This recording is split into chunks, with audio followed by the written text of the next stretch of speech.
Okay. So good morning everyone. So today we'll be starting with measuring advertising effectiveness, right? So in the past classes, both online and offline, we have been talking about integrated marketing communications. What is integrated marketing communications? How do we set up an integrated marketing communication? Then we moved on to advertising. Ideal ad campaign क्या होती है, हम advertising करते कैसे हैं, what are the various media vehicles, what are the various options while we are doing advertising. Then we talked of how do we set a budget for advertising. Now today we are going to move towards the end of the subject.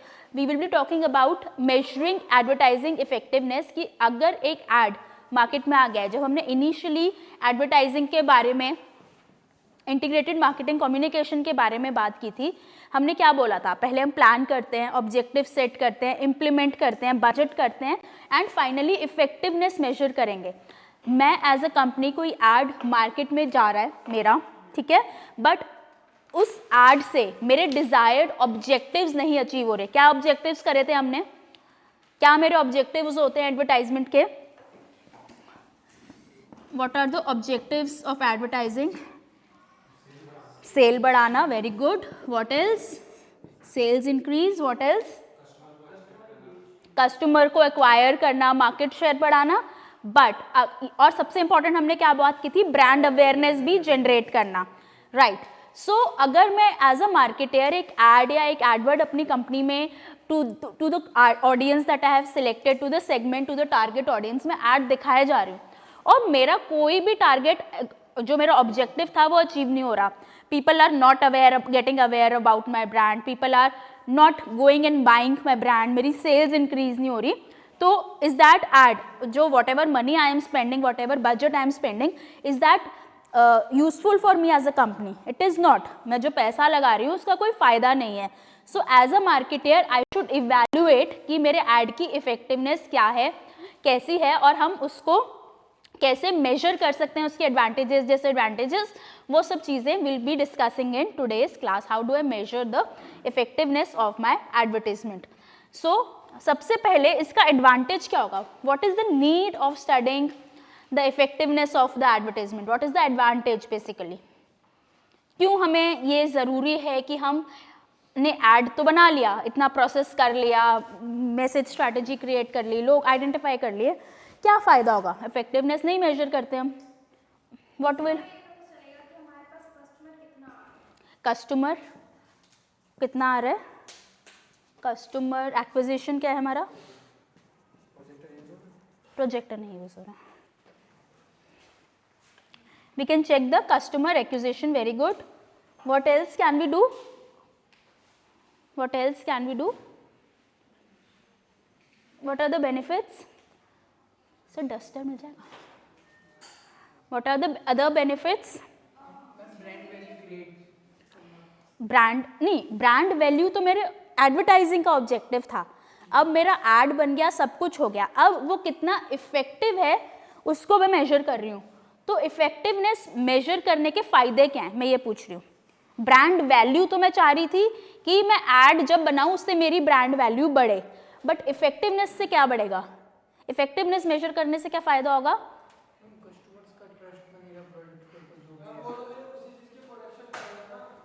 वो नहीं, ये सारी जो आप बातें बोल रहे हो ये एड बनाने के ऑब्जेक्टिव्स हुए. अब मैंने एड बना के मार्केट में कर दिया, ठीक है, दिखा दिया, कंज्यूमर्स के पास वो एड चला गया. अब मैं देख रही हूँ कि वो एड कितना इफेक्टिव है, ठीक है. तो एक तो मेरे को पता चला कि एड देखने के बाद कितने ज़्यादा कंज्यूमर्स मेरे बढ़े, और क्या क्या मैं देख सकती हूँ, कितना रिलेशनशिप बिल्ड हुआ, कितने ज़्यादा लोगों को पता चला, कितने ज़्यादा लोगों ने परचेस किया. तो these are the advantages. So you can write down. हम first is avoid costly mistakes.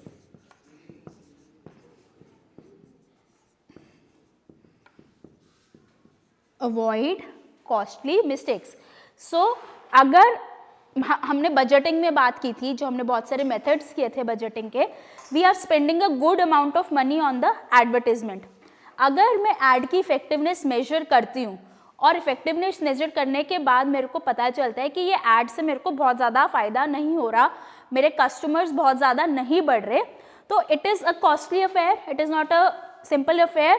तो हो सकता है मैं उस ऐड को बंद करके या उसको रीवर्क करूं, तो जो पैसा मेरा ऐड में जा रहा है वो बच जाएगा और हम किसी और चीज़ों पे उसको इन्वेस्ट कर सकते हैं as a marketer. So first point is avoiding costly mistakes. Second is evaluate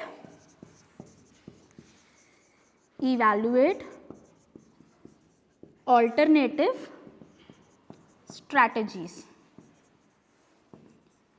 Evaluate alternative strategies. अगेन जो अभी हम डिस्कस कर रहे थे, एक ऐड मेरा काम नहीं किया मार्केट में, एक टाइप के ऐड का, या सपोजिंग डिजिटल मार्केटिंग मेरे प्रोडक्ट के साथ काम नहीं की, मैंने इवैल्यूएशन की, शायद TV as a broadcast media was a good option. तो हम ऑल्टरनेट स्ट्रैटेजीज को इवैल्यूएट करते हैं जब हम ऐड की इफेक्टिवनेस को मेजर कर पाते हैं।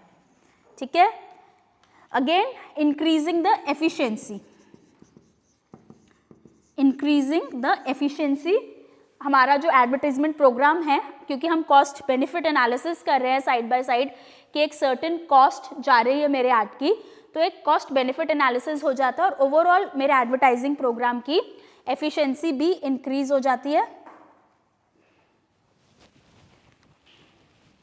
ठीक है, next is determine if objectives. It will help in determining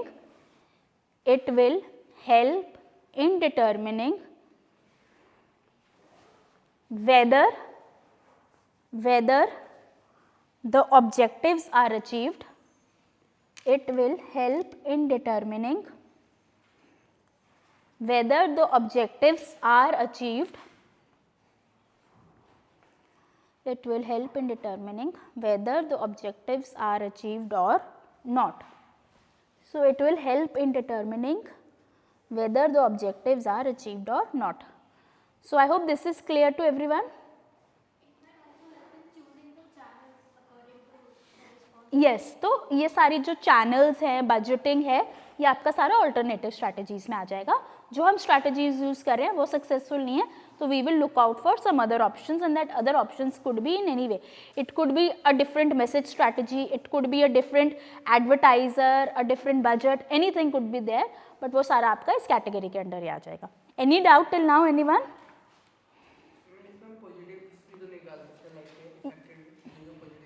हाँ, वेरी गुड. ज़रूरी नहीं है कि इफेक्टिवनेस में हम सिर्फ कमियां निकालेंगे.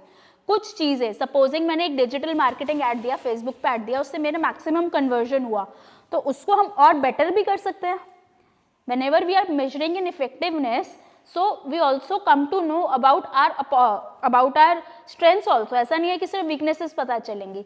तो वेरी गुड. सो हमें अपनी स्ट्रेंथ भी पता चली और उसमें हम हो सकता है कि उसमें और ज़्यादा इन्वेस्ट करें, क्योंकि हमें एक सोर्स पता चल गया कि हाँ, इस एड से मेरे को पैसा, मतलब रिटर्न्स अच्छे आ रहे हैं, तो I would be investing more, spending more money on that rather than another ad that I was doing. ठीक है, any other doubt anyone? Next पे चलें. अब इसके डिसएडवांटेजेस भी कुछ हो सकते हैं. अगर हम एड इफेक्टिवनेस की बात करते हैं, मेजरिंग एड इफेक्टिवनेस की, तो there could be certain disadvantages also.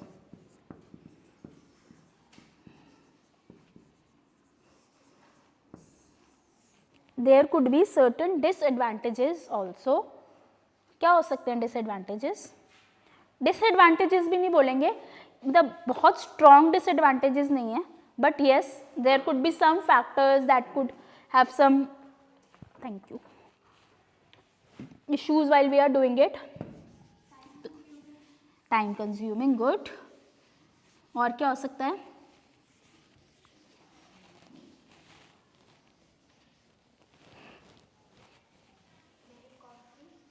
Costly, very good. लिखो, कॉस्ट ऑफ मेजरमेंट.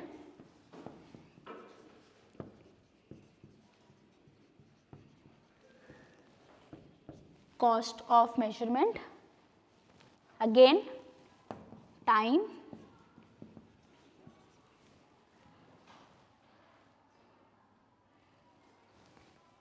ठीक है. Then there could be disagreements.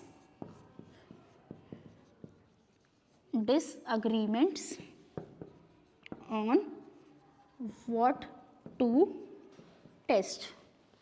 disagreements on what to test. इसका क्या मतलब हुआ? disagreements on what to test, what does that mean?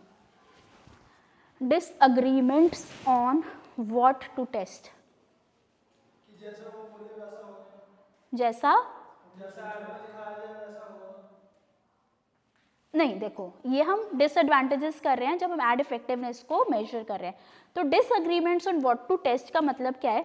इसमें मैं देखना चाह रही हूँ कि मेरा एक ऐड कितना इफेक्टिव है. वो ऐड देखने के बाद कितने ज़्यादा लोगों ने मेरा प्रोडक्ट खरीदना शुरू किया, कितनी ब्रांड अवेयरनेस हुई. कई बार जब हम ये टेस्ट कर रहे होते हैं कि मेरा ऐड कितना इफेक्टिव है, तो जो भी मैनेजर्स होते हैं, ऑर्गेनाइजेशन के अंदर लोग होते हैं, उनके आपस में कुछ डिसएग्रीमेंट हो जाता है. कुछ लोग कहते हैं कि हम शायद मीडिया पे डिस्कशन करें कि मैं टीवी पे भेजूँ, रेडियो पे भेजूँ, न्यूज़पेपर पे भेजूँ या डिजिटल मार्केटिंग के थ्रू करूँ. कुछ लोग कहते हैं हमारी मैसेजिंग स्ट्रैटेजी पे हम इफेक्टिवनेस स्टडी कर सकते हैं. तो ऑब्जेक्टिव क्या है जिसके ऊपर हम अपनी इफेक्टिवनेस स्टडी कर रहे हैं, उसके वजह से कई बार there can be certain amount of disagreement amongst the organization. So these are certain disadvantages, not much of measuring the pros and cons, आप बोल सकते हो, of measuring the effectiveness of the ad. ठीक है? Any doubt?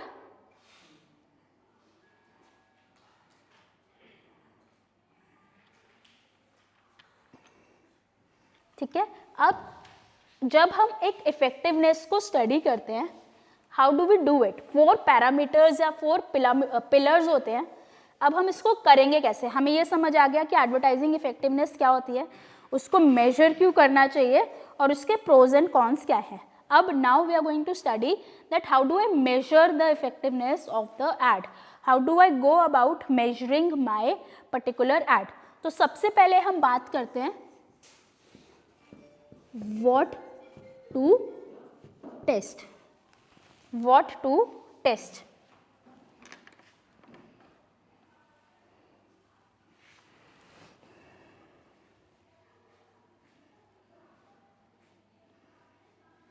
What to test में हम क्या क्या स्टडी कर सकते हैं? What all can be study in what to test?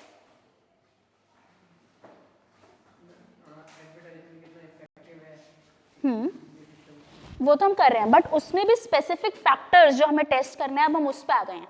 ये तो एक ओवरऑल एड इफेक्टिवनेस की हमने बात की, बट उन एड इफेक्टिवनेस में क्या माइनर चीजें हैं जो हम टेस्ट कर रहे हैं?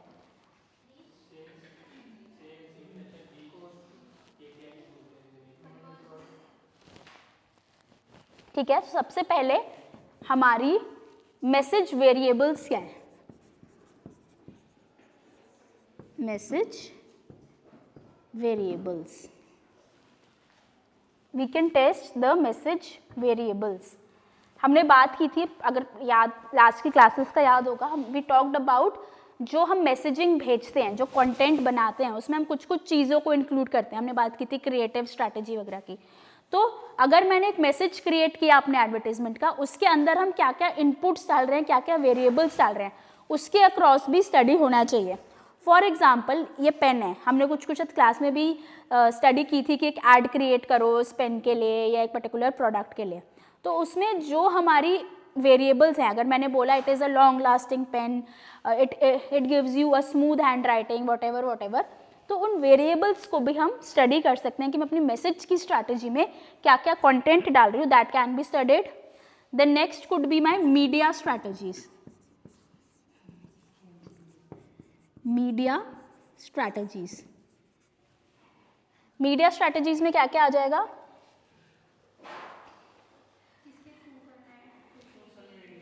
Very good. कि जो हमारा मीडिया व्हीकल है, कि क्या मैं TV broadcast, non broadcast, billboards के थ्रू कर रही हूँ, पोस्टर्स के थ्रू कर रही हूँ, क्या मेरी मीडिया स्ट्रैटेजी है, हम उसको भी स्टडी करते हैं, उसके अक्रॉस उसकी इफेक्टिवनेस को भी स्टडी करते हैं.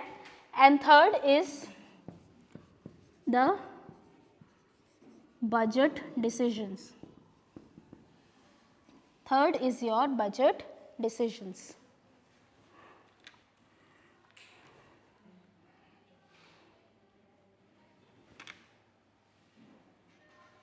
Now next is ये हमने वेरिएबल्स हैं, हम इन चीज़ों को स्टडी कर सकते हैं जब हम इफेक्टिवनेस कर रहे हैं. Next is where to test. जो भी हम टेस्टिंग कर रहे हैं, whatever testing that we are doing, where should we go about doing it. Okay, so we can do it in the laboratory. There are certain test जो कि हम laboratory में कर सकते हैं. These are your laboratory test. And we can do certain field test. We can go by doing the laboratory test or we can do the field test. ये test हम आगे आगे कैसे करेंगे, हम इसको डिस्कस करेंगे. यहाँ तक हो गया सबको? What to test, where to test. What to test and where to test. Next पे मूव करें. Shall we move ahead.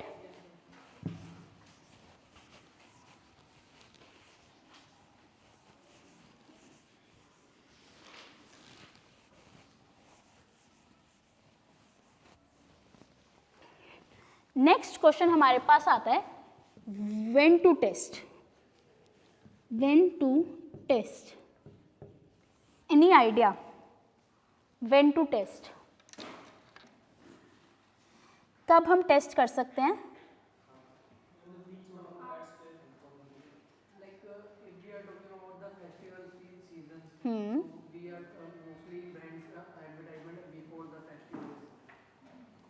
ठीक है, गुड.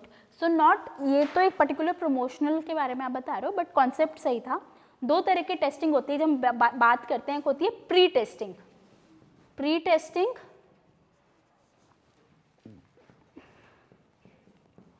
And post testing. ठीक है, तो कई बार जब एडवर्टाइजमेंट लॉन्च होने वाला होता है एक टेस्टेड सिमुलेटेड एनवायरनमेंट में, हम उसको पहले टेस्ट करते हैं. And post testing is after it is reaching to the consumers we do a post test. Pre test and post test. Clear to everyone?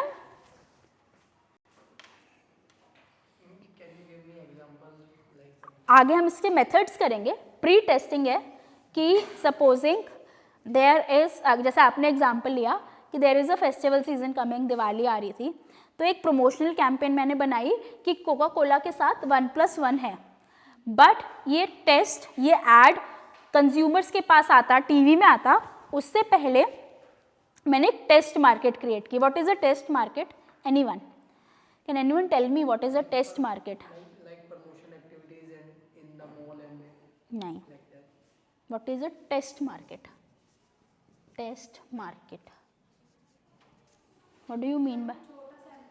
Very good, very good. जब हम बहुत बड़े लोगों के पास नहीं जाते, छोटा. पहले जब हम न्यू प्रोडक्ट डेवलपमेंट भी करते हैं, अपने शायद पिछले साल प्रिंसिपल्स ऑफ मार्केटिंग में इसको पढ़ा होगा, न्यू प्रोडक्ट डेवलपमेंट भी जब हम करते हैं, तो जब प्रोडक्ट सीधा एक बड़ी मार्केट में लॉन्च करने से पहले एक हम छोटे से set of consumers, depending upon हमारा सैम्पल साइज क्या है, उस पर टेस्ट करते हैं कि उनको देखने के बाद या प्रोडक्ट यूज़ करने के बाद उनको कैसा लगा.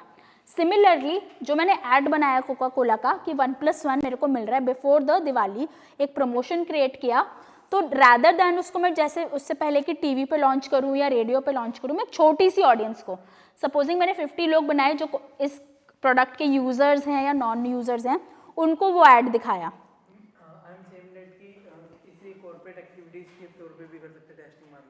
हाँ, कर सकते हो. ठीक है.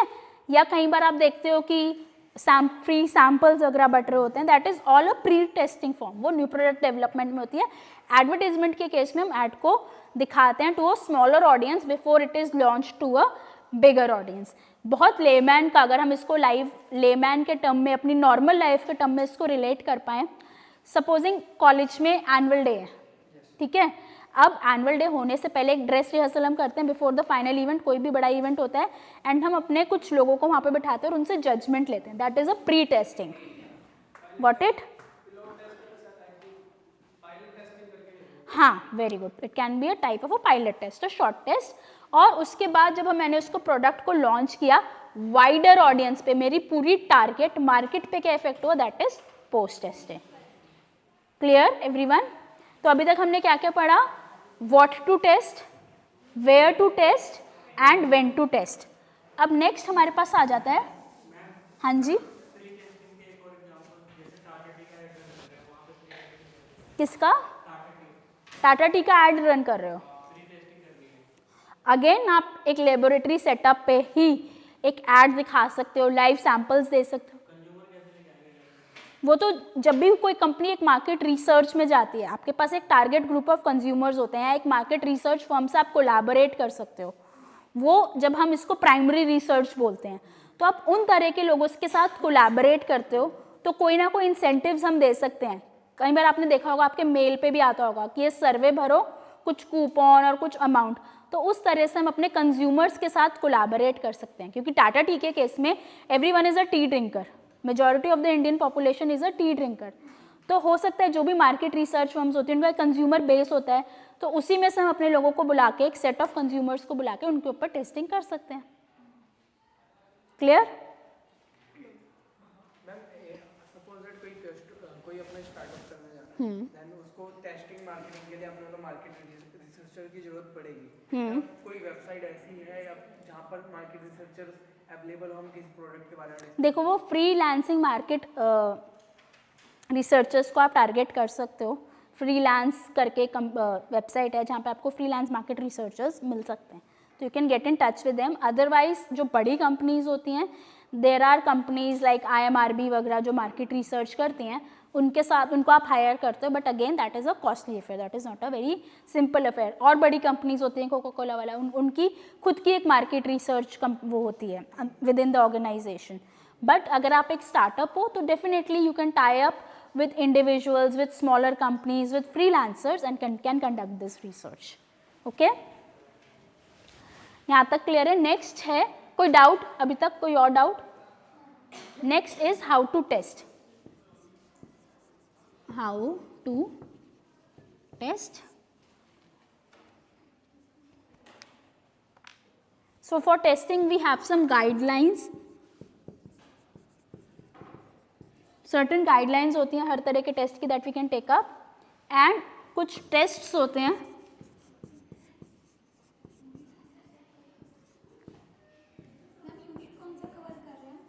We are towards the last end units. Effectiveness वाला देखो आप अपने SLM में, लास्ट +1 होगा आपका शायद, ठीक है?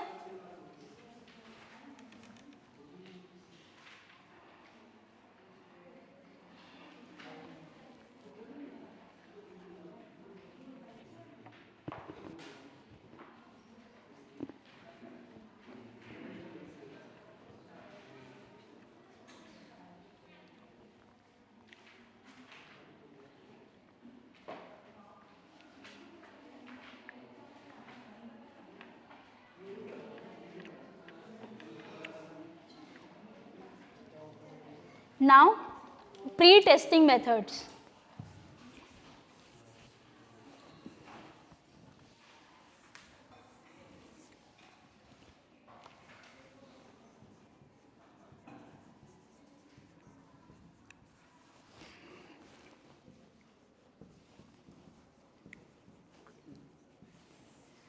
Pre-testing methods. Pre testing methods, कुछ टेस्ट आपके लैब में हो सकते हैं,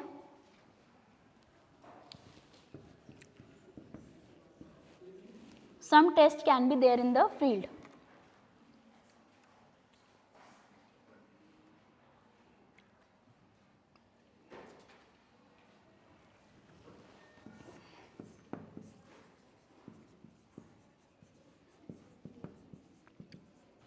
Consumer juries. What is a consumer jury? Anyone? Juries. Consumer juries. Jury. Consumer juries.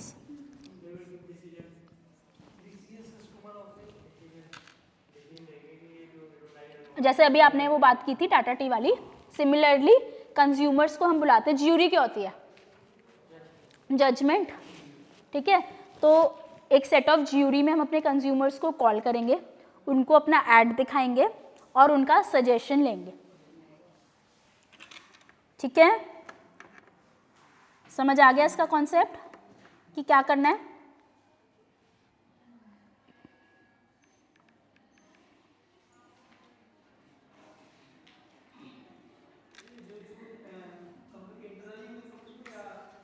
देखो कंज्यूमर्स जो हैं, there can be certain people who are not in the advertising department, आपके इंटरनल लोग भी हो सकते हैं, बट आइडियली हम कंज्यूमर्स को आउटसाइड जो हमारा टारगेट ग्रुप है वहीं से बुलाते हैं कंज्यूमर ज्यूरी में।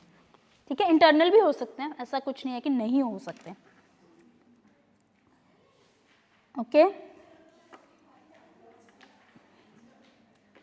Then next is psychological measures. Psychological measures क्या समझ आ रहा है इस टर्म से, साइकोलॉजिकल मेजर से?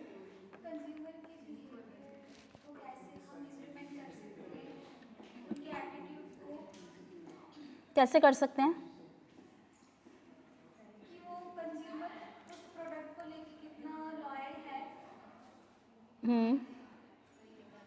और इसके एडवर्टीजमेंट देखने के बाद वो क्या एक्शन ले रहा है, उसका रिपीटेंस कितना है, उस प्रोडक्ट को कितना रिपीटली परचेज कर रहा है, कितना तो रेफरेंस दे रहा है। ठीक है, देन व्हाट एल, तो साइकोलॉजिकल टेस्ट में क्या होता है, हम एक ऐड से कंज्यूमर को एक्सपोज करते हैं, जो हमारी कंज्यूमर ज्यूरी है, उसके बाद उस ऐड को देखने के बाद कंज्यूमर की साइकोलॉजी कैसे चेंज हो रही है हम उसको स्टडी करने की कोशिश करते हैं। नेक्स्ट लिखो, next could be your concept test. Concept test again, जब भी हम कोई एडवर्टाइजमेंट बना रहे होते हैं, जब भी हम कोई एडवर्टाइजमेंट बना रहे होते हैं उसमें क्या होगा, कोई ना कोई कॉन्सेप्ट होगा। हमने बात की थी पहली क्लासेस में इमोशनल मार्केटिंग की, कि कोई इमोशनल कंटेंट को हम डाल सकते हैं। तो whenever we are exposing the ad to a consumer, is he और शी और the group of people able to understand the concept और not, is the concept test. ठीक है, फिर होते हैं आपके comprehension and reaction test. comprehension and reaction test. Comprehension and reaction test.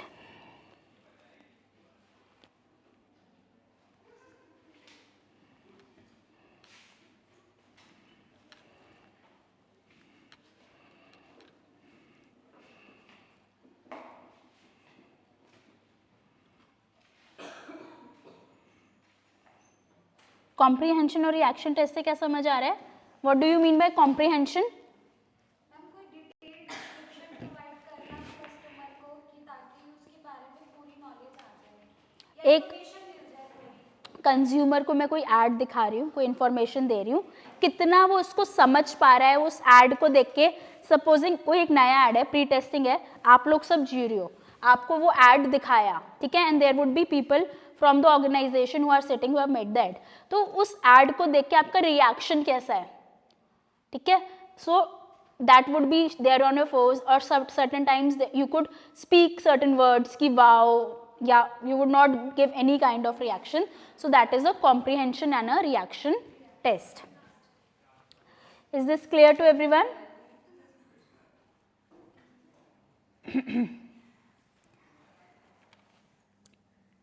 Field testing में हम आते हैं dummy ad vehicles.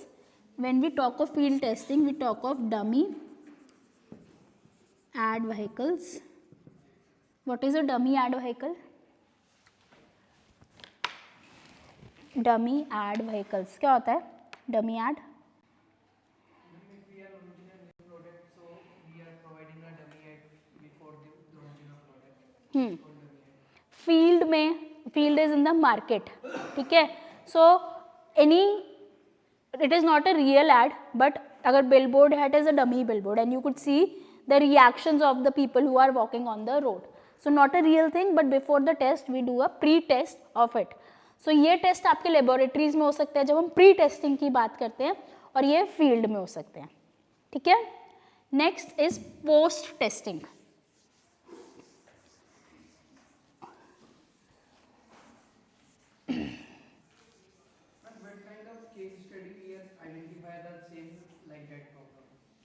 What kind of case study we have doing our exam.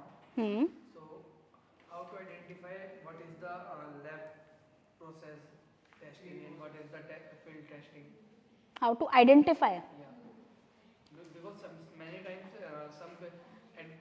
अगर केस स्टडी हम देखते हैं तो उसमें काफी प्रोडक्ट्स के शुरू से लेके एंड तक की जर्नी दिखाते हैं. तो आप question, what is the question that you are asking? I am asking the how to identify, जैसे कि हम कस्टमर जूरीज, हम इसको अगर हमें लिखना पड़े इसके बारे में किसी केस स्टडी के लिए, तो हम कैसे लिख सकते हैं? कस्टमर ज्यूरी को लिखना होगा.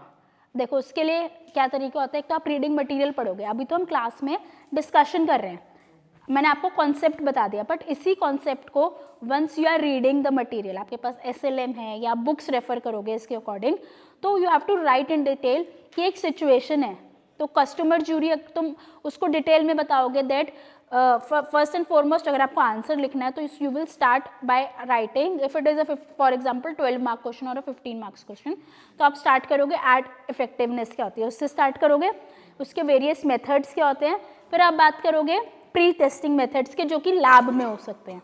इतना आपका यहाँ तक आंसर बन गया.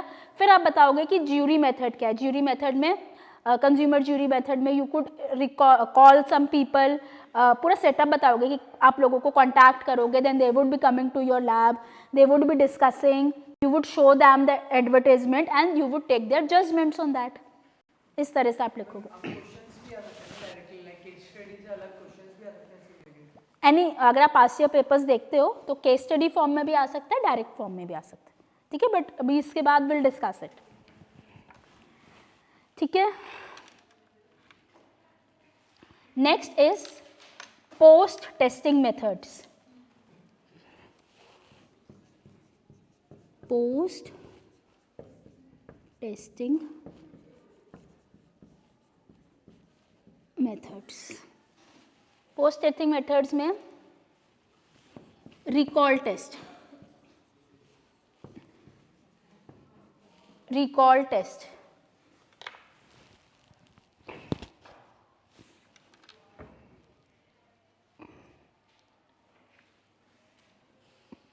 What is a recall test?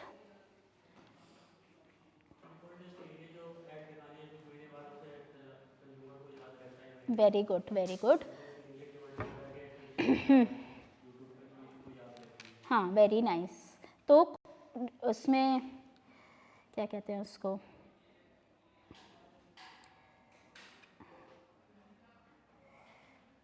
Just a moment. Recall test में बेसिकली एक एड से हम एक्सपोज किया, ठीक है, कंज्यूमर को, उसके बाद कितना उसको याद रहा वो एड देखने के बाद, that is a recall test.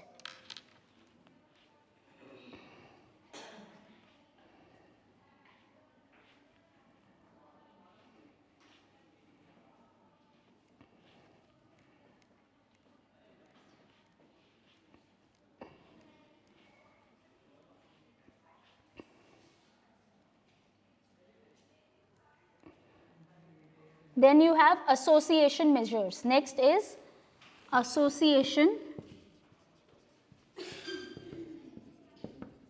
measure. Association measures में क्या होता है कि एक बार मैंने ऐड दिखा दिया आपको, ठीक है, फैंटा का ऐड है वो आपने देख लिया. फैंटा को हम किस चीज़ से एसोसिएट कर रहे हैं? As a soft drink. तो ऐसे ऐसे कीवर्ड्स बोले जाते हैं और आप उस प्रोडक्ट के साथ एसोसिएट कितना कर पा रहे हो, दैट इज एन एसोसिएशन. समझ आया? अगर मैंने तुम्हें ये लग्जर के पेन का ऐड दिखाया, ठीक है, अब इसको हम किस किस चीज़ से एसोसिएट कर सकते हैं? पेन को फाइन राइटिंग, है ना, ड्यूरेबिलिटी, सॉफ्ट राइटिंग, अच्छी इंक क्वालिटी. तो मैं ऐसे वर्ड्स बोलूँगी जो कि इस प्रोडक्ट की पोजिशनिंग है, एट्रीब्यूट्स हैं, वो वर्ड्स बोलने के बाद अगर आपको लग्जर याद आ रहा है, रेनॉल्ड्स याद आ रहा है, पेन याद आ रहा है, हम वो देखेंगे और उससे हम इफेक्टिवनेस मेजर कर सकते हैं कि मेरे ऐड में ऐसे क्या क्या पॉइंट्स बताए गए जिससे आप उसको एसोसिएट कर पाए। Is this clear? Association clear हो गया? Recall, association. Then we have recognition test. Recognition test. Recognition test, recognition test में क्या होगा?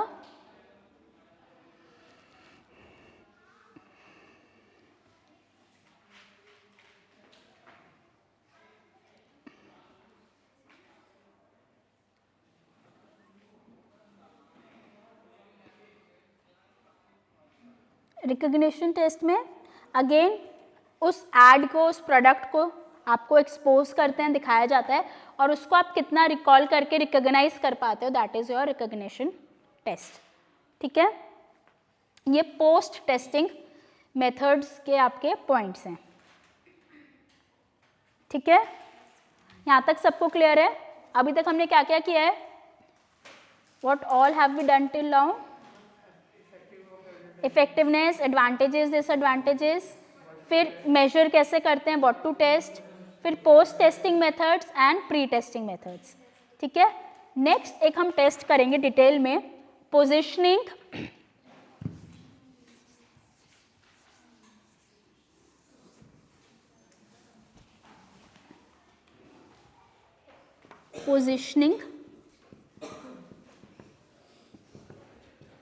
positioning, advertising, positioning, advertising, copy, test. Positioning, advertising, copy, test. It is also known as PACT test. Positioning, advertising, copy, test.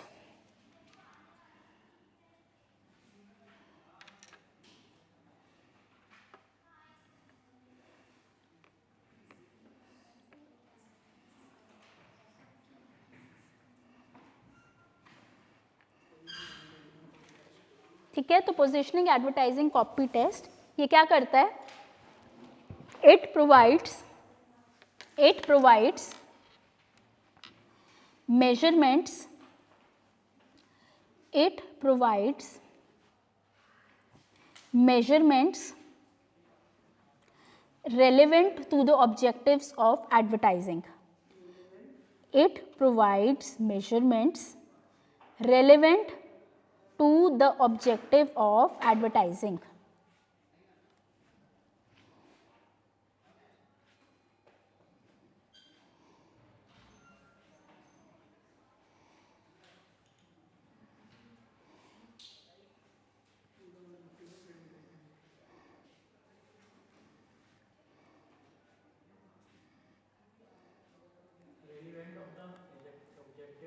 Of advertising. इसका क्या मतलब हुआ? हमने बहुत starting में, अगर याद होगा, फर्स्ट यूनिट में हमने बात की थी कि मेरे ऑब्जेक्टिव क्या होते हैं एडवर्टाइजिंग के। 3 ऑब्जेक्टिव्स करे थे। कोई बता सकता है कौन से 3 ऑब्जेक्टिव्स हमने करे थे एडवर्टाइजिंग के in the very first class? Awareness, yes. Informational, awareness को हम इंफॉर्मेशनल बोल रहे थे। Reminder and persuasive. अब इन तीनों में क्या फ़र्क होता है, क्या डिफरेंस होता है, कोई बता पाएगा? बहुत बार हमने इसको क्लास में डिस्कस करा है। Difference between informational, reminder and persuasive advertisement, who will tell?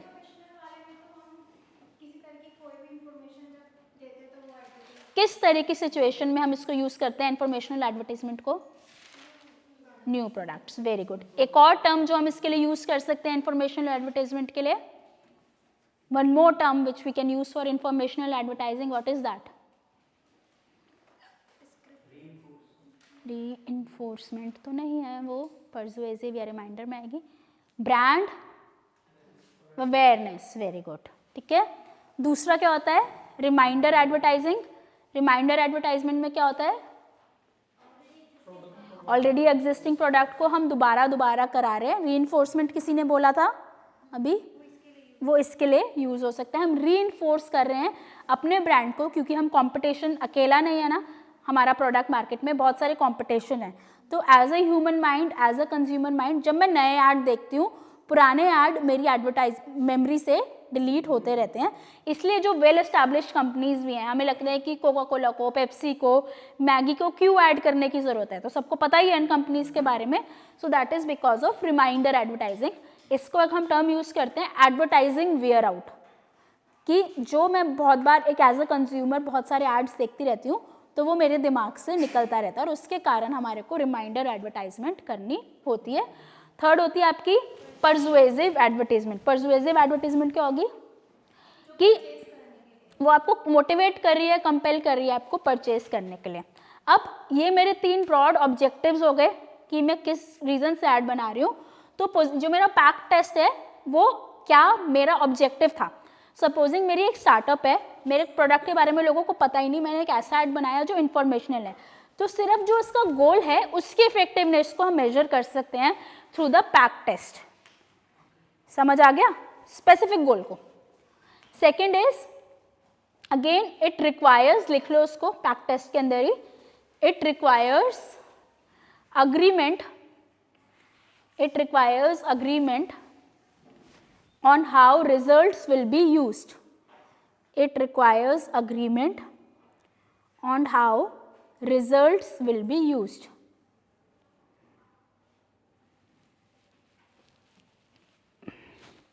Again, जब कोई कंपनी पैक टेस्ट कर रही होती है, हमने फर्स्ट में क्या पढ़ा था, डिसएडवांटेजेस। कई बार अग्रीमेंट नहीं होता कि किस ऑब्जेक्टिव पे हमें वर्क करना है, बट पैक टेस्ट में हमने ऑब्जेक्टिव शुरू में डिसाइड कर लिया, तो अग्रीमेंट भी होती है कि कौन से मेजर्स हमें यूज़ करने हैं और कौन से मेजर्स यूज़ नहीं करने। नेक्स्ट लिख लो, it should be based, it should be based on a model of, it should be based on a model of human response, it should be based on a model of human response to communications. It should be based on a model of human response to communication. इसका क्या मतलब हुआ, model of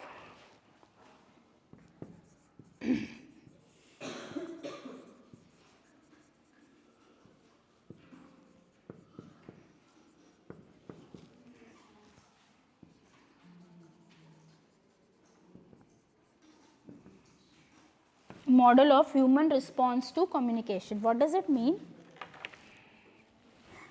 Human response to communication. कौन बताएगा? ये हम बहुत बार discuss कर चुके हैं जब हमने इंटीग्रेटेड मार्केटिंग कम्युनिकेशन की शुरू में बात की थी, फर्स्ट लेक्चर्स में, इनिशियल लेक्चर्स में।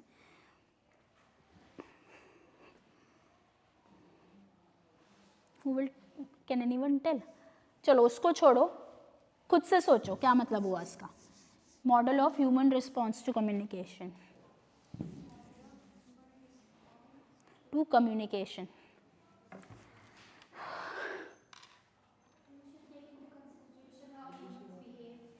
Very good. अभी जो हमने सारे टेस्ट पढ़े, जो हमने रिकॉल किया, एसोसिएशन किया, कस्टमर जूरी की, क्या बोल रहे हैं हम उसमें? हम ह्यूमन का रिस्पॉन्स ही तो देख रहे हैं। एक हमने कम्युनिकेशन की, कम्युनिकेशन इस केस में क्या थी, मेरा ऐड था, ठीक है, उसका क्या रिस्पॉन्स आया वो हम स्टडी करना चाह रहे हैं ना। तो ये जो हम टेस्ट हैं हम उसमें रिस्पॉन्स देख रहे हैं, ह्यूमन का क्या रिस्पॉन्स है when a communication is shown to him. उसके मॉडल पे हम अपनी एनालिसिस, अपना स्टडी को ध्यान में रखेंगे, ठीक है। कंसिडर्स, नेक्स्ट पॉइंट लिख लो, considers multiple versus, considers multiple versus single exposure to stimulus, considers multiple versus single exposure to stimulus. इसका क्या मतलब हुआ?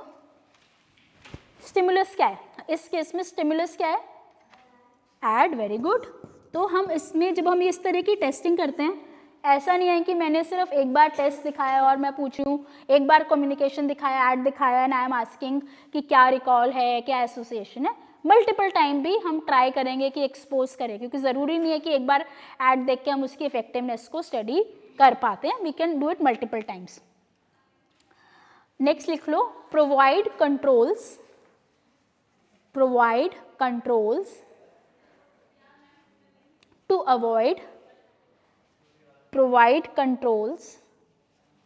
to avoid biasing effects of exposure content.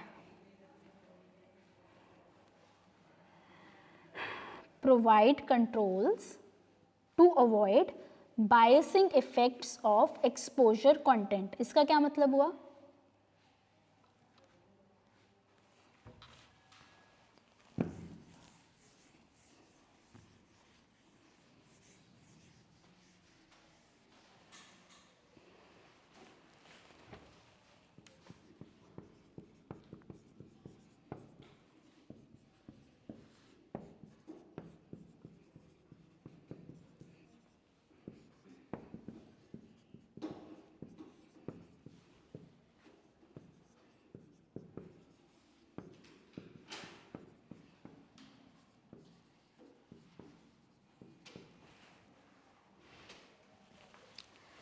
Biasing effect of exposure content. What does it mean? If we are showing only our ad, like again and again, the consumer will remember more. But if we are showing it in a random order, then it will show if it's actually the ad that is good or if it's just repetition of the ad that is making. Yes. So कहीं बार हमारा जो exposure है, sometimes as an individual, अगर मेरे को अपना product बेचना है तो मैं बायस्ड भी हो सकती हूँ while I am exposing the individual to a certain kind of ad. तो उस तरह से वो मेरे को जो बायसिंग इफेक्ट हो रहा है उसको भी कंट्रोल करना ज़रूरी है while I am doing this kind of test. ठीक है, सो ये मेजर पैरामीटर्स होते हैं पैक्ट टेस्ट के, positioning, advertising, copy, test. Any doubt in this?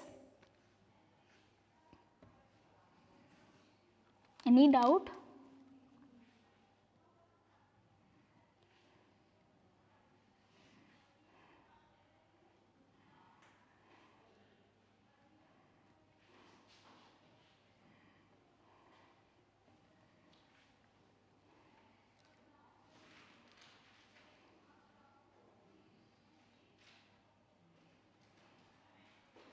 Now these were the research methods or these were the testing methods that we have done.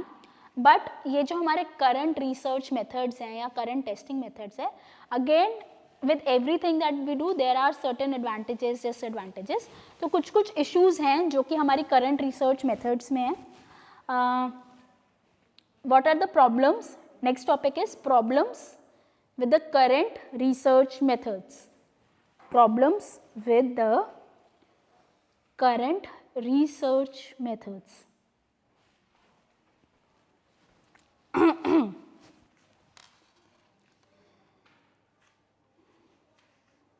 First is provide measurements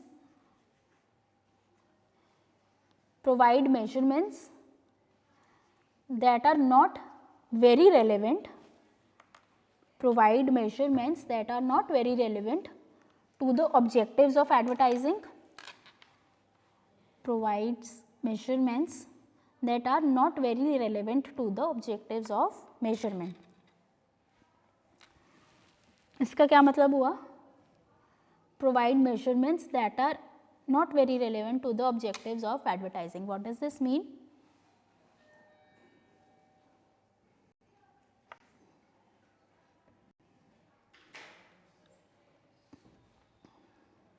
sometime मेरी objective of measurement कुछ और होता है और जो test result है वो कुछ और बता देता है. ठीक है,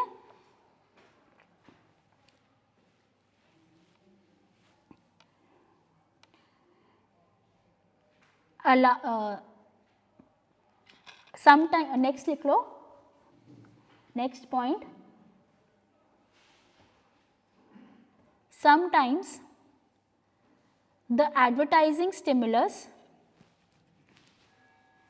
is not exposed multiple times.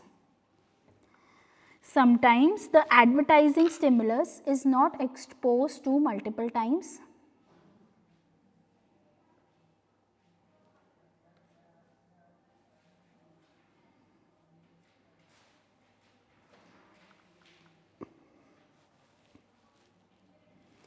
Some methods, third point is, some methods do not allow, some methods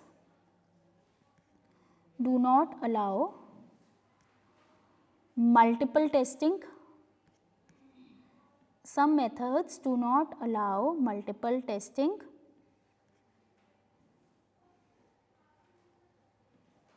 ठीक है. So these are certain issues that are there with the research methods, which we can employ certain newer methods, or we can rework on these methods to make it more concrete. Next is essentials of effective testing. Next topic is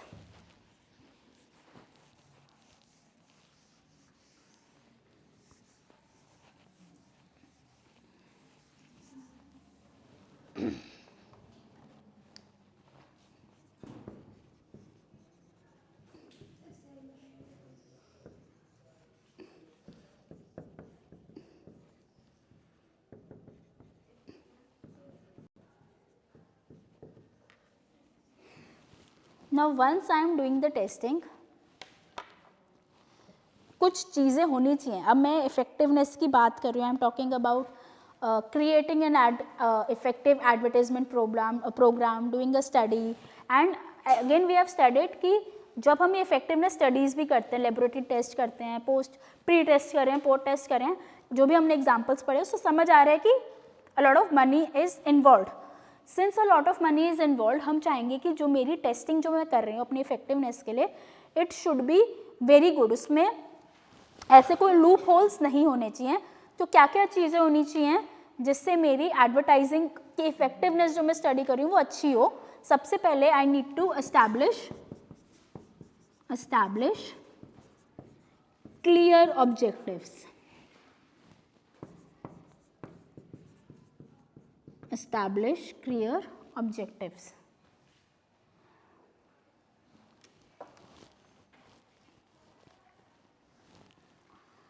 So once I am measuring the effectiveness, कोई ambiguity नहीं होनी चाहिए. Everyone should be on the same page कि ये test मैं क्यों कर रही हूँ, सेट को किस, जब हमने वेरिएबल्स पढ़े थे कौन से वेरिएबल्स पे टेस्ट कर रही हूँ और क्यों टेस्ट कर रही हूँ. So that should be clearly decided while I take up the effectiveness test. There should not be any ambiguity when I am doing that. Understand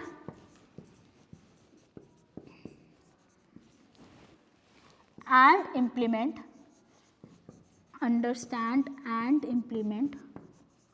proper research. Understand and implement proper research. What does that mean? बहुत clearly understandable है. जो भी हमारे research methods में हमें लग रहा है प्रॉपर प्रॉब्लम है, और जो भी मैं टेस्ट यूज़ कर रही हूँ वो बहुत अच्छे से हमें समझ के और उसको प्रॉपरली इम्प्लीमेंट करना ज़रूरी होता है. Third point is use pre test and post test methods. Try using it, pre-test and both post-test. Next is use multiple measures. Use multiple measures.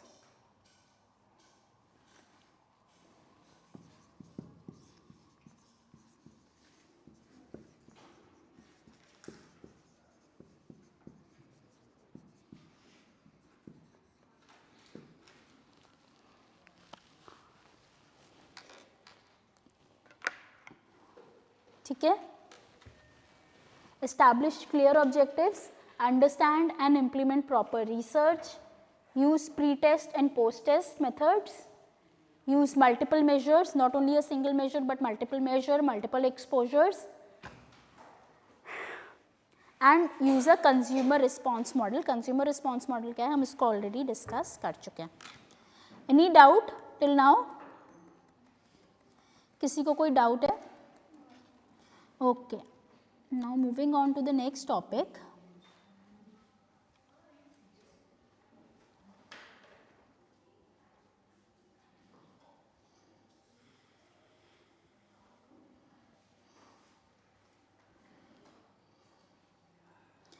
जब हम इफेक्टिवनेस की मेजर को, एडवर्टाइजिंग की इफेक्टिवनेस की मेजरमेंट की बात करते हैं, दो क्रिटिकल कंपोनेंट्स होते हैं जो कि हमें स्टडी करने होते हैं. ये तो हमने सारे मेथड सीख लिए, सारे टेस्ट सीख लिए कि हम कैसे करेंगे. So there are two critical points और two critical methods that should be taken care of once I am understanding the advertising effectiveness, that is communication effects,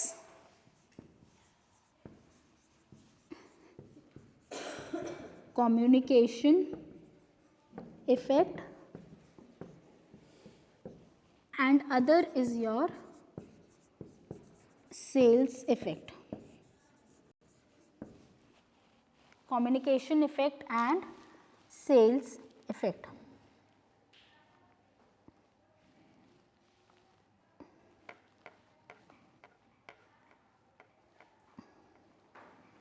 तो एडवर्टाइजमेंट के दो मेजर रोल्स हैं.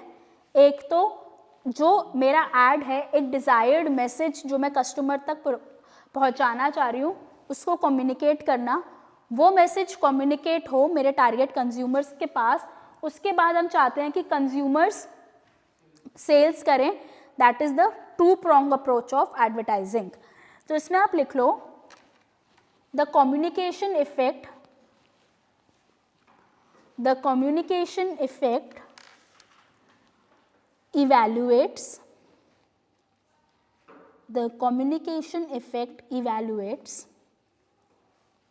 how effective advertising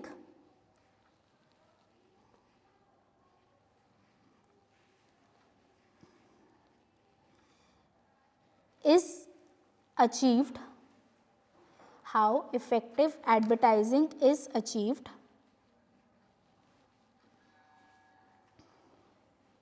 next you can write down, इसी के अंदर लिख लो advertising tries to generate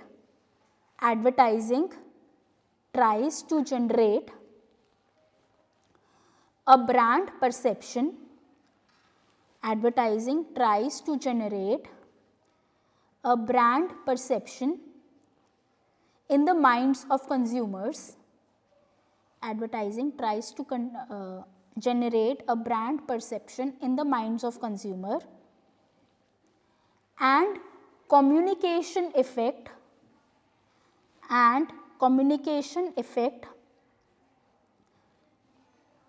measures and evaluates, and communication effect measures and evaluates this effect by using various testing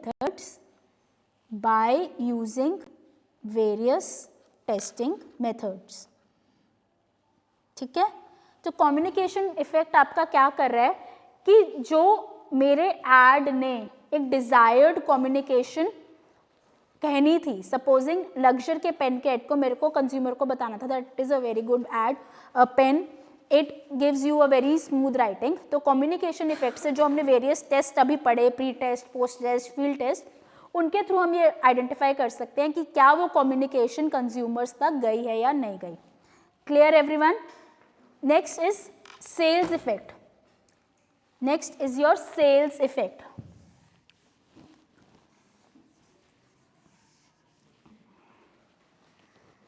Sales effect refers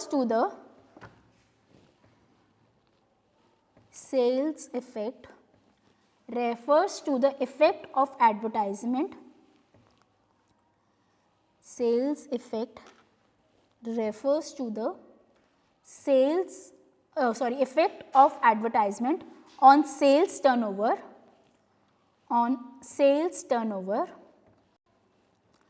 and revenue generation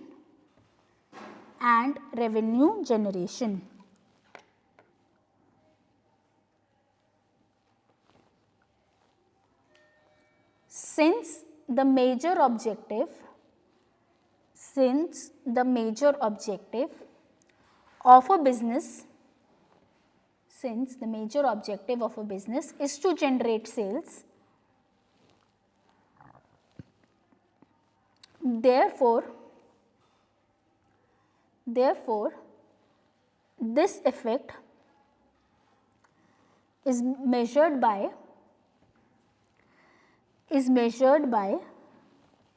sales turnover data,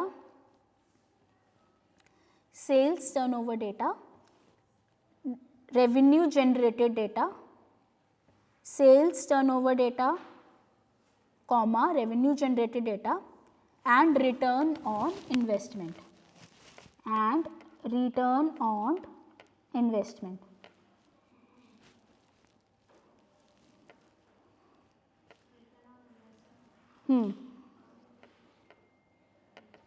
ठीक है, so ये sales effect और communication effect समझ आ गया। जब भी हम advertisement की इफेक्टिवनेस को स्टडी करते हैं, ब्रॉडली दो कैटेगरी में करते हैं। कम्युनिकेशन इफेक्ट में हम ट्राई करते हैं समझने के लिए कि जो मेरा एडवर्टाइजमेंट के थ्रू मैसेजिंग थी वो हम कंज्यूमर्स तक पहुंचा पाए या नहीं पहुंचा पाए। वेरियस टेस्ट जो हमने पढ़े हैं हम उसमें इसको यूज़ करते हैं। सेकंड होता है हमारा sales effect method. Sales effect method में जो हमारा अल्टीमेट गोल है एडवर्टाइजमेंट का, that is to generate sales.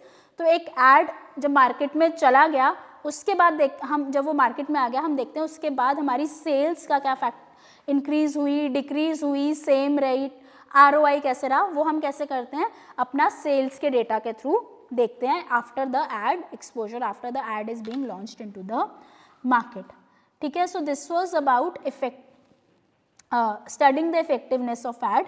सो अभी तक हमने क्या क्या बात की कि हम एड इफेक्टिवनेस क्या होती है, प्रोज एंड कॉन्स क्या होते हैं, प्रोसेस क्या है ऐड का, कौन से वेरिएबल्स को स्टडी करते हैं, कब करते हैं, कौन से सिचुएशंस में करते हैं, pre testing post testing methods हमने स्टडी किए, क्या एक फिर हमने पैक्ड टेस्ट के बारे में बात किया, PACT टेस्ट, उसके क्या क्या फीचर्स होते हैं।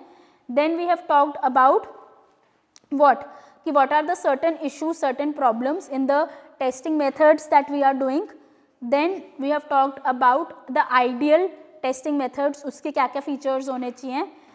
Then we have talked about communication and the sales effect that is there while we are studying the effectiveness of ad.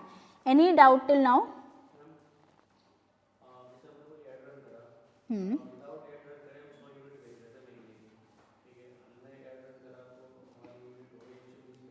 तो हम इसमें क्या मानेंगे, हम ये मानेंगे कि हमारे ऐड जनरेट करने के बाद या ऐड चलाने के बाद हमारी रीच रेट के सेम क्या करेंगे, या फिर अगर सेम टाइम पे डाउनफॉल भी हुआ होगा कुछ ना कुछ, जैसे 100 यूनिट तो हमने लास्ट मंथ की थी, लेकिन इसकी कोई प्रॉब्लम नहीं है, 100 यूनिट इस महीने में बिकेगी, हो सकता है कुछ वीडियो सेल्स के अंदर या कस्टमर जो है कमाया हो, इसको हम क्या मानेंगे, हम 20 यूनिट इंक्रीज मानेंगे ऐड चलाने के बाद या फिर कुछ ज़्यादा मान सकते हैं।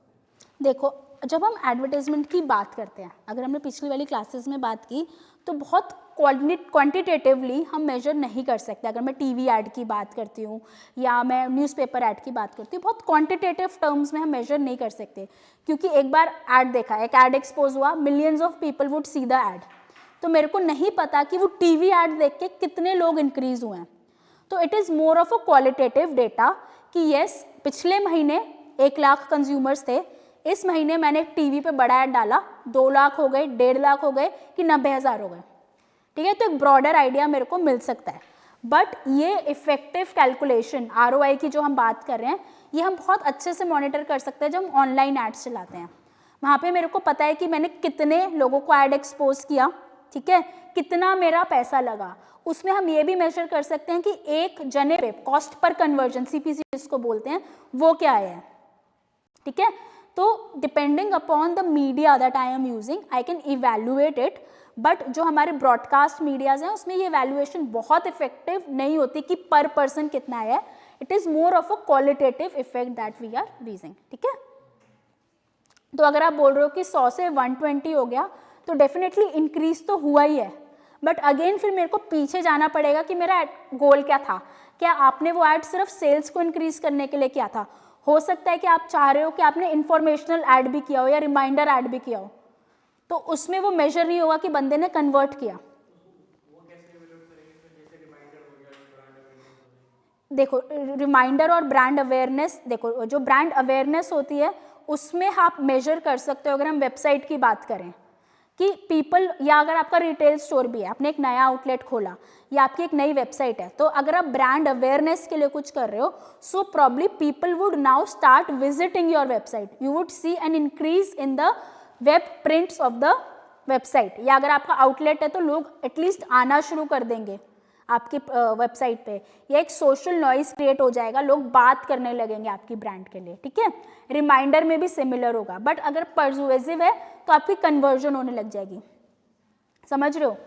डिजिटल मार्केटिंग में अगर हम बात करते हैं, if it is just awareness, CPC हम बोलते हैं, ज़रूरी नहीं होता कि बंदा मेरी पेज पे आके क्लिक ही करे, कई बार हम होवर भी कर लेते हैं, कॉस्ट पर इम्प्रेशंस भी होते हैं, या क्लिक किया, मैंने वेबसाइट को स्टडी किया, मैं लास्ट पेज तक भी चली गई, so that is some interest is being generated. ज़रूरी नहीं है कि मैं लास्ट पेज पे जाके खरीदूँ, जब खरीद लूँगी दैट इज़ अ कन्वर्जन, ठीक है। So my ad would also play a role of a brand awareness also, वो हम ऐसे जनरेट कर सकते हैं कि फुटफॉल इंक्रीज होंगे, वेबसाइट पे लोग आने शुरू हो जाएंगे एक पर्टिकुलर टाइम पे। हाँ जी बोलो। किसका? हाँ अक्टूबर के मंथ, ठीक है, और उस टाइम पे अक्टूबर में हमारी 100 यूनिट सेल थी, अक्टूबर में हमने ऐड रन करा, और सेम टाइम पे हमारी यूनिट जो है ना उस महीने में 90 यूनिट सोल्ड हुए, लेकिन जैसे दिसंबर का महीना आया तो वो 200-300 क्रॉस कर गई, क्योंकि उस टाइम पे लोगों की जरूरत होती है, ऐड हमने रन करा, लोगों के माइंड तक बात पहुंची, सो that is again a effective advertisement. लोगों ने कहा कि पीटर इंग्लैंड का हमने ऐड रन करा, पीटर इंग्लैंड की जैकेट, हाँ तो दिसंबर में वो ऐड 4 मंथ में ज़्यादा सेल ज़्यादा हो गई, तो इस कंडीशन में हमसे ROI क्या कैलकुलेट करेंगे, तो ROI सीजन की वजह से हुआ या हमारा ऐड रन करने की वजह से हुआ, या फिर जो हमारी नॉर्मल सेल थी जो ब्रांड।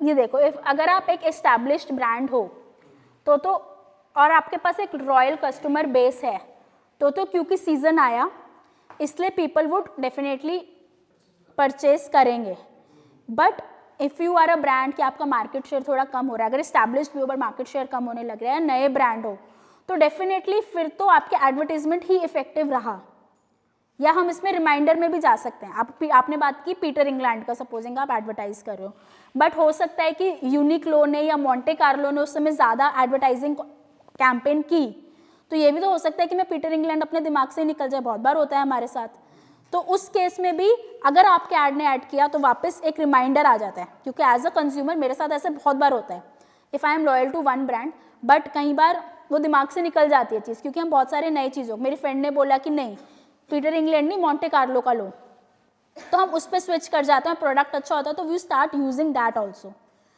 तो एडवर्टाइजिंग का इसमें इफेक्टिवनेस दिखेगा, क्योंकि आपके ऐड के थ्रू ही उस सीजन के अराउंड आपकी सेल हुई है।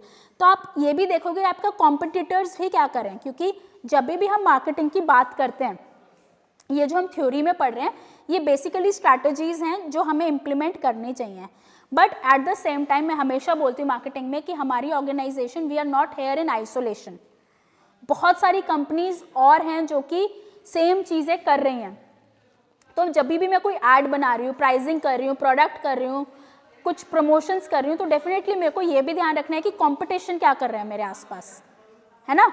अगर मैं पीटर इंग्लैंड के ऐड दिए जा रही हूँ और मेरे को लग रहा है कि मोंटे कार्लो का कोई मार्केट शेयर नहीं है या XYZ कंपनी का नहीं है, तो उसका फ़ायदा ही नहीं है, मेरे को इन्वेस्ट ही नहीं करना चाहिए, क्योंकि मेरा खुद का एक लॉयल कस्टमर बेस है। But again if I am a startup and I have a lot of competition in the market, तो तब मेरे को फियर से एडवर्टाइजिंग करनी पड़ेगी, क्योंकि मेरे को पहले तो अपनी एक जगह बनानी है, फिर उस कंपटीशन को बीट भी करना है। तो हमारा objectives and it is all these programs are very dynamic.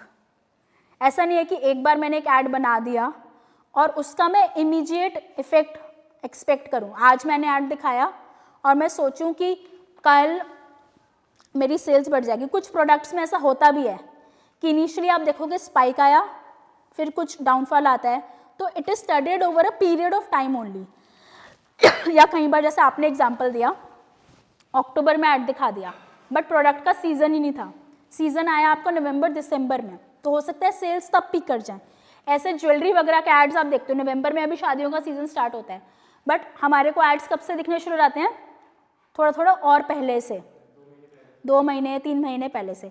But जब बिल्कुल ही लीन पीरियड होता है, you would notice, you would not see very much ads of this wedding और ये सारी चीज़ों के। तो वो एक थोड़ा बेस भी क्रिएट करने के लिए होता है, क्योंकि 2-3 महीने पहले भी as a consumer you would start finding your areas की यहाँ से you would have in your mind, you would have that need और नीड रिकग्निशन होनी शुरू हो जाती है कंज्यूमर्स को, और फिर हम उस हिसाब से अपने प्रोडक्ट्स को इम्प्लीमेंट करने चले जाते हैं। बट सेल्स कब हुई? जब पीक आया, जब दिवाली आई, जब धनतेरस आया, पीक तब होगा। फिर डिक्लाइन भी हो सकता है for some period of time and then it would again peak during the wedding season, फिर बिल्कुल डिक्लाइन हो जाएगा। तो उस टाइम पे एज अ वाइज मार्केटर मेरे को बहुत ज़्यादा एडवर्टीजमेंट में जाने की ज़रूरत ही नहीं है। अगर मैं ज्वेलरी ओनर हूँ या अगर मैं स्वेटर हूँ तो स्वेटर बेच रही हूँ, या मैं पीटर इंग्लैंड हूँ, तो समर्स में मेरे को ऐड करने की ज़रूरत ही नहीं है, क्योंकि आई वुड नो कि इस टाइम पे कुछ नहीं चलेगा। ठीक है, मैं ऑटम के टाइम पे ऐड कर सकती हूँ, that is a wise decision. तो उस केस में क्या कंपनीज क्या करती हैं? डाइवर्सिफाई करने लगती हैं। डाइवर्सिफिकेशन का क्या मतलब होता है कि मतलब और प्रोडक्ट्स में भी मूव कर रहे हो। जितनी भी आप आजकल जितनी भी कंपनीज के नाम ले लो, सपोजिंग क्लोथवेयर कंपनी या कोई भी कंपनीज, वो और चीज़ों में जाने लगती हैं कि जिससे ऑफ सीजन में वो उन प्रोडक्ट्स को सेल कर सकें। ठीक है, any other doubt?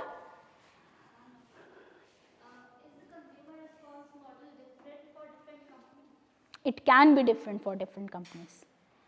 Even for the same company, for different products, it can be different. ठीक है, फॉर एग्जाम्पल तनिष्क की, चलो हम किसी पीटर इंग्लैंड की बात करते हैं। ठीक है, so Peter England selling a sweater to a corporate person, the response model would be different. To a student the response model would be different. ठीक है, to a home maker the response model would be different. My segments are different, और company to company भी vary कर सकता है।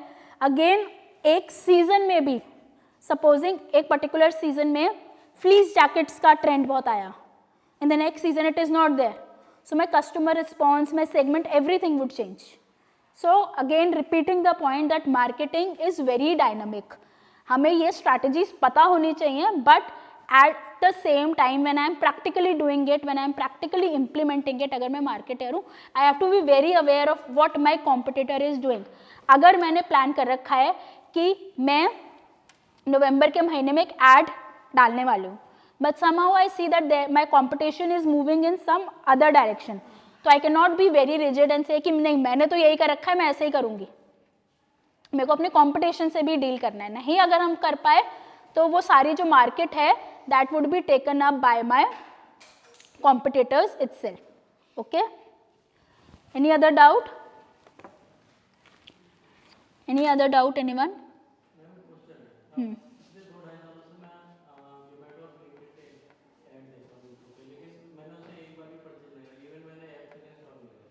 क्या नहीं stop?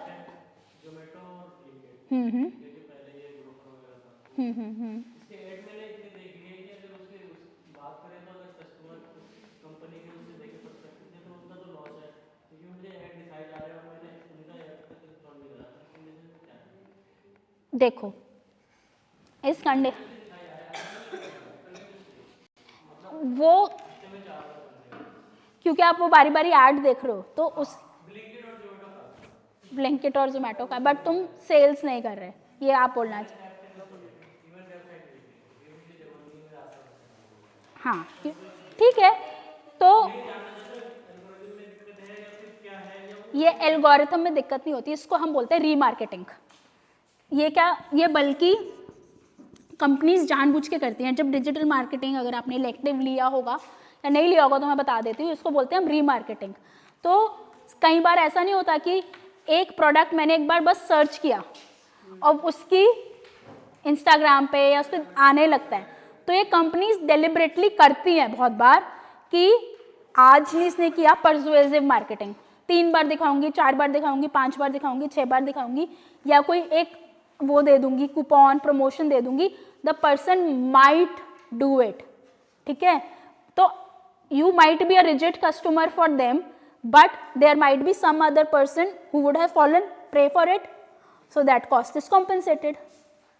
सवाल ये पेशेंस कितना है कंपनी के पास, 2 साल से ऐड दिखा रही है और उसमें उसका तो आप एक इंडिविजुअल कस्टमर नहीं हो ना उनके लिए, वो तो 1 लाख 2 लाख 1 करोड़ कस्टमर को ऐड दिखा रही है, तो उसमें से आपके जैसे हो सकता है सिर्फ 10% कस्टमर्स हो, बट वो 90% कस्टमर्स जो यूज कर रहे हैं उससे उनकी कॉस्ट कंपेंसेट हो गई,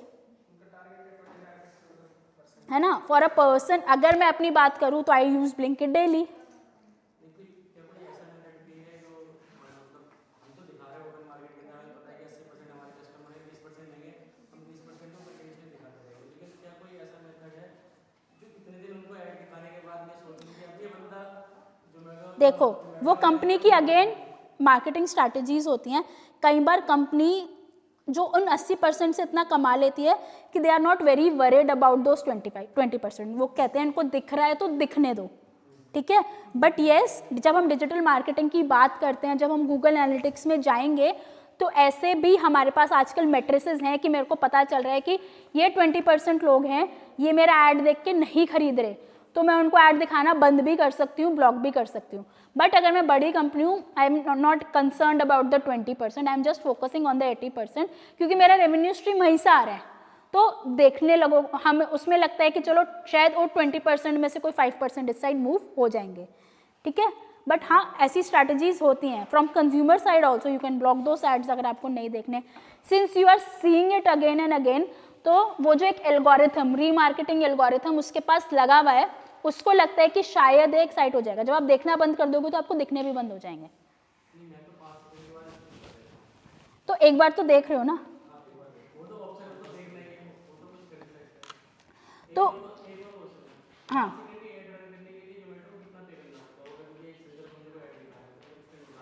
अब ये कॉस्टिंग का मेरे को इतना आइडिया नहीं है, क्योंकि वो डिपेंड करता है, क्योंकि जब हम पीपीसी कैंपेन्स रन करते हैं ना, वो रियल टाइम ही होता है कि आपके कॉम्पिटिटर कितना पैसा लगा रहे हैं। तो मैंने बहुत टाइम से I am not into it, तो probably you can check the internet और next time when we meet I let you know, but मेरे को उतना फिलहाल इसका आइडिया नहीं है इन डिटेल कि ये कैसे होता है। So people who are doing it, the company would know it, exact data तो कंपनी के पास ही होगा, बस इस फील्ड में क्या सीपीसी चल रहा है वो आप एक बार देख सकते हो, because that is different for every field, ठीक है। Any other question? Any other question, anyone?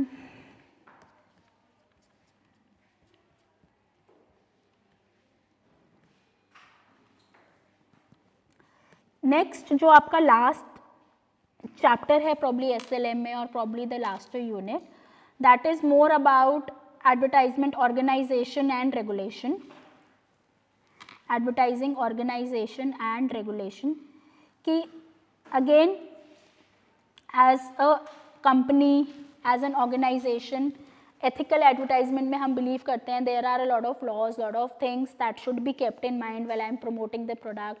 आईमा के बहुत सारे लॉज है, so you can go through those laws in your SLM. Again ethical aspects of, अगर हम एडवर्टाइजिंग की बात करते हैं, हम honesty, truthfulness, transparency, disclosure, again advertisement, what kind of advertisement should be shown to children, vulnerable audience, then cultural sensitivity को ध्यान रख के, स्टीरियोटाइपिंग, डिस्क्रिमिनेशन, ये सब चीज़ें नहीं होनी चाहिए while I am creating the ad, manipulation, misinterpretation, all these things should be avoided while I am creating my advertisements, and the ethical concerns of advertisement should be well taken care of while I am doing it.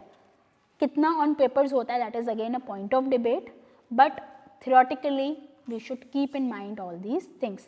अगर मैं किसी advertisement agency से भी add बनवा रही हूँ, I should compensate the agency accordingly and all these things. ठीक है?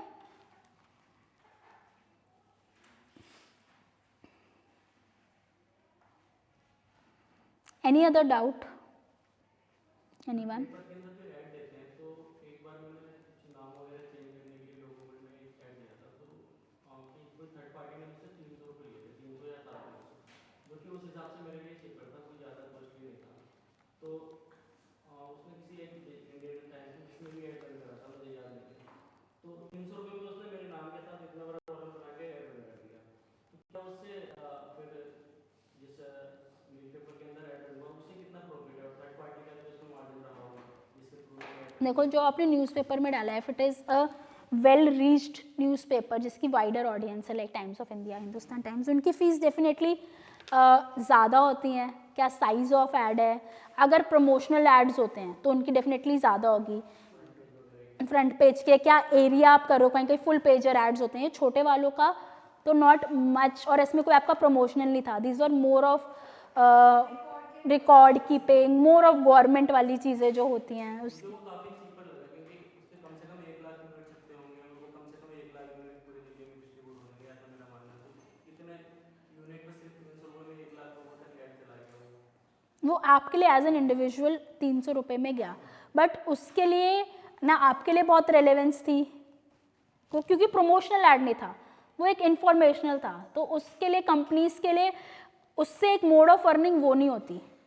वो तो उनको पता ही है कि वो आएंगे ही आएंगे, और उसमें वो मासेस में, जिसमें हम बोलते हैं ना कि मास पे वो खेलते हैं कि सिर्फ you must not be the only person who is giving that ad, there are multiple people, and they know कि अगर किसी को अपना नाम चेंज करने का ऐड देना है, वो उस पर thousands and lakhs of rupees, they would not know, they know the target audience.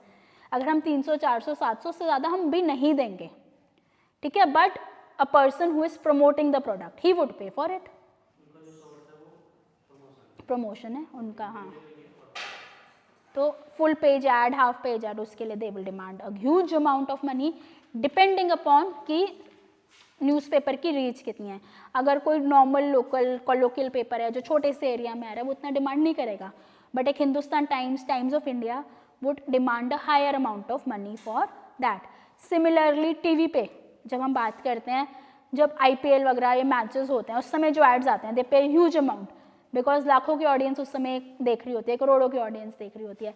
Similarly shows with good TRP, उसमें एड्स को जो चैनल को पैसा मिलता है उस समय पर ऐड आने के लिए, वो ज़्यादा मिलता है एज़ कम्पेयर टू शोज जिनकी TRP लो होती है।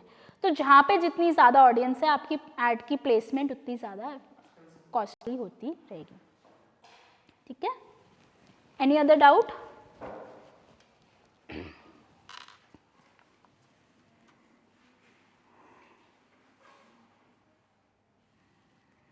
सो आई थिंक अभी तक हमने, we are majorly covered the units. Marketing communication क्या है, IMC क्या है, मार्केटिंग कम्युनिकेशन मिक्स क्या है, कैसे होता है, वो सब हम पढ़ चुके हैं। एडवर्टाइजिंग के goal, DAGMAR model, hierarchy of effects model, effective advertising हम कैसे कर सकते हैं, दैट वी हैव लर्नड। उसके बाद हमने ब्रॉडकास्ट मीडिया, मीडिया व्हीकल्स को कैसे सिलेक्ट करेंगे, we have done that in the online class. फिर एडवर्टाइजिंग प्रोग्राम्स को कैसे बिल्ड करेंगे, बजटिंग कैसे करेंगे, ये हमने ऑनलाइन क्लास जो 2 ही थी उसमें we have discussed. Today we have talked about evaluating the advertising effectiveness. So I would recommend you and suggest you to go through the reading materials, go through the books that are there in your syllabus, and if you still have any doubt, we can have some doubt sessions on that, ठीक है। But फिलहाल के लिए अगर आपको कोई doubt है तो you can come and ask the doubts out here.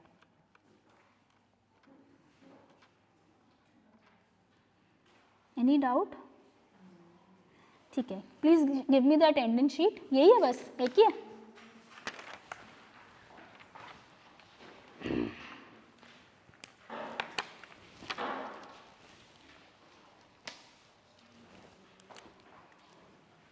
किसी को बाहर बंद करने को बोल दो कि रिकॉर्डिंग।